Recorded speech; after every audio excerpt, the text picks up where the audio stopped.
Good afternoon, sir. This is our report.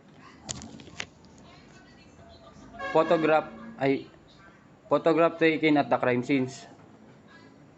Two kinds of photograph taken at the crime scenes. Documents in the crime scenes, including a criminal approach, entrance point, pathway, and access and physical evidence and location. Ito po yung pagkuha ng larawan sa pinangyarihan ng krimen. Criminal use 1-to-1 photograph, specialized cameras and video camcorders to reconstruct crimes and establish identities with photos. Ito yung pagkuha ng mga larawan sa mga bagay na sa pinangyarihan ng krimen. Katulad ng robbery, sir. Okay na. Next one. Stage of crime scenes and photography.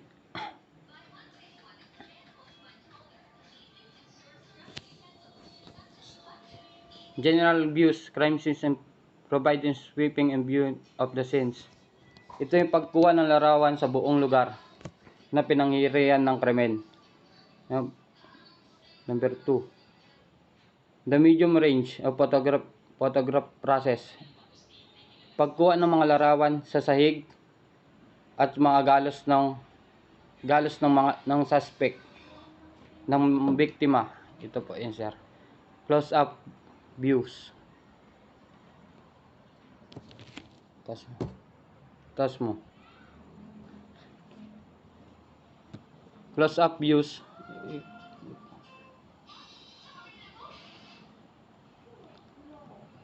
Close up views, sir. Ito yung pagkuha ng larawan sa mga bakas na naiwan ng suspect at sa mga bagay na nahawakan, fingerprint, katulad nun, sir. Pose and photograph makers, and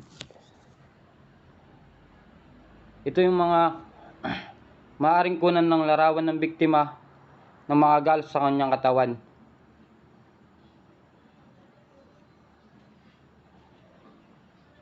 Katulad ng video. Tapos sahig sa dugo, yung mga naiwan ng dugo sa sahig, sir. Okay na po. Crime scenes, sketch in general. A crime scene sketch is crucial tool in identifying evidence at the crime scenes, ensuring accurate measurement of objects, including physical evidence. It should be drawn by the investigator with only physical evidence and large furniture, include the accurate measurement in essential and permanent object, and prepared for location items but indoor and outdoor location. Ito ay ginagawa upang makita yung mga posibleng lokasyon ng mga ebidensya. Pagkukuha ng mga dokumento.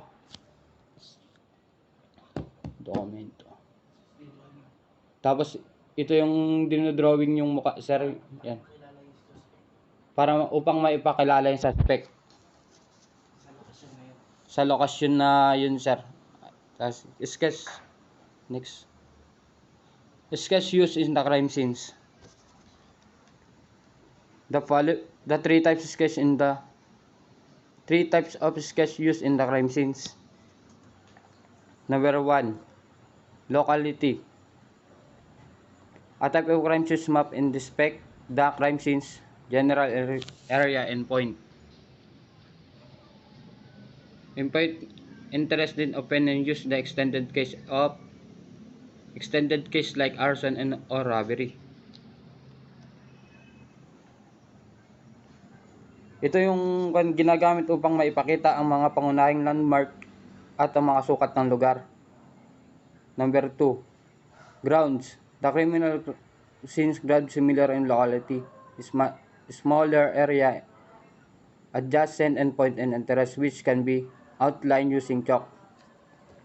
Mga gamit ng mga kaugnayan ng krimen tulad ng bakas at pagguhit sa sahig at mga kulyaris yung mga naiwan ng suspect yung baril sir, mga basyo ng mga bala, yun yung mga kinukuha. Kailangan yun yung ginuguhitan nila ng chalk. Details.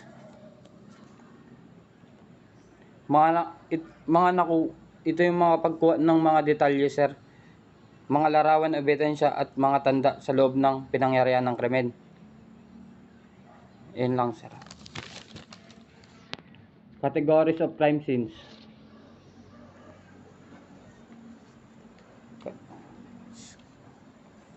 Sketch is divided in general into the following categories.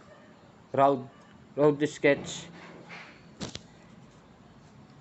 Created the investigator on crime scenes approximate proportion in the dimension and measurement serving in basis for the finished drawing.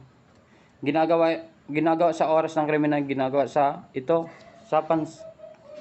pansamantalang dokumento para magawa ang mga detalyadong sketch. Finished sketch, detalyadong tagay na paglalarawan ng pinangyarihang krimen. Materials in crime scene sketch. The following materials will be found useful in crime scene sketch. Round sketching involved the use of using soft pencil, graphene paper, and clipboard. Plywood machine with compass for the accurate direction, is steel tape in accurate measurement, and compass for accurate direction. Round sketch. Ito yung maaaring tayong gumamit ng papel, lapis at ballpen. Ayun sir. The finished drawing based on round sketch require. Ito ay kaparehas rin niya sir, gumagawit ng papel, ballpen, lapis para sa mga detalyeng ng krimen, pinangyarihan ng krimen. Pero ngayon sir, wala na ngayon eh. Mas quality na ngayon eh. Malinaw na maipapakita ang mga, para malinaw na maipakita ang ginagawa na investigasyon. Element of crime scenes sketch.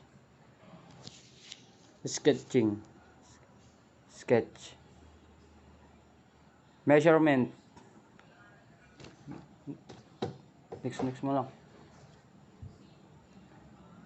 Measurement, compass, scale of proportion, essential items, and legend at saka title.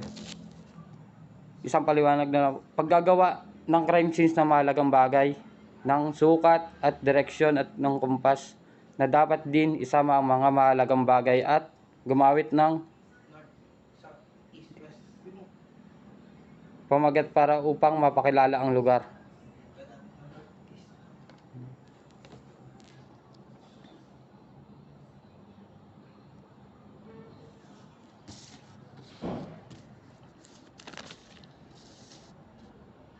Okay na yun kan. Just okay na yun. Isang paliwanag ko na lang. 4 basic of types of measurement.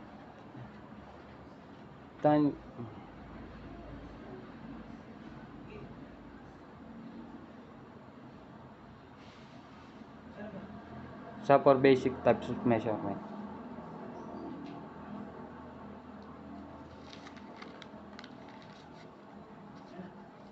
There are 4 basic types of measurement. Rectangular coordinate. Ginagamit upang malaman ang lokasyon ng mga bagay.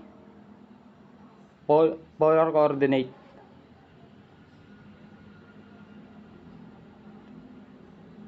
Polar coordinate method. Tapos alos ay mag-pinpoint by determine distance.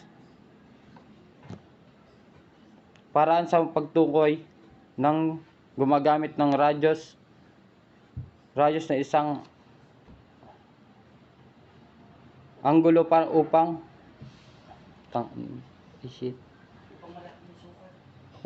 malaman yung at upang tukuyin ang lokasyon, mga distansya. Triangular method involves in selecting two reference point and making them crayon.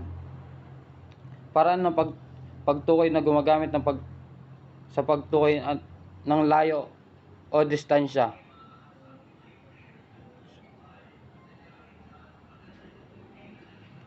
The plan or trace line involves drawing imaginary line between permanent object, measurement of height. Ito ay paraan ng pagtukoy ng lokasyon gumamit ng isang plano o linya o tuldok na tukuyin ang posisyon ng isang bagay.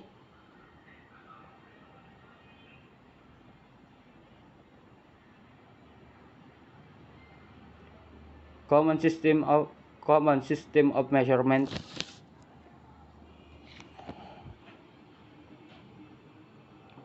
Passing system. The spectacular use passing system make appropriate measurement and claims to determine the length or strength and shoe advance, avoiding exact in the continuous as per the system. Ito sir yung pagtukoy sa lugar ng krimen, maaaring gamitin habang sa pagsukat.